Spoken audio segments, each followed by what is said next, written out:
কি তার চাহুনি! আমার আমার মনটা তখন উথাল পাথাল করে যেত, উথাল পাথাল। যা রামু কাকা, তোমার হাতে থেকে যে সব জিনিস পড়ে গেল। দেখতে পাচ্ছ না? শরীরের প্রতি যত্ন নিও। বয়স হচ্ছে তো, তাই বোধহয় অসুবিধা হচ্ছে।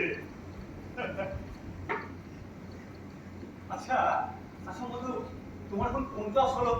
রামু কাকা, আমি এখন 10 ক্লাসে পড়ি।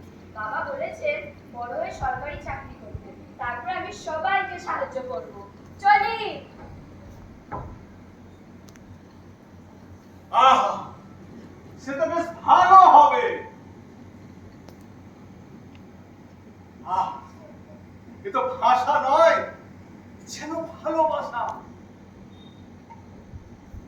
শেখো, ওই মেয়েটাকে দেখে শেখো।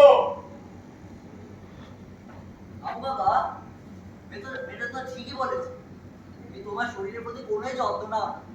রামু কাকা, তুমি এত বছর ধরে এই দোকানে চা বিক্রি করছো, তোমার তেমন কোনো উন্নতি নেই। রামু কাকা, আমরা তোমাকে সাহায্য করতে পারি, যেমনটা ওই দেবীলালকে করেছি। এখন তো দেবীলালের ব্যবসা বাণিজ্য দারুণ। কি ওই ভাড়া করা দোকানদার দেবিলালের সাথে আমার তুলনা করছো?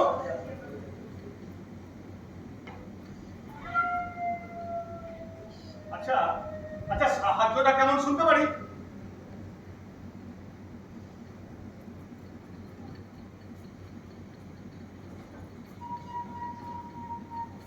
ধার কাকা, ধার কাকা, আমরা শহর থেকে ভেজাল চা পাতা এনে দেবো।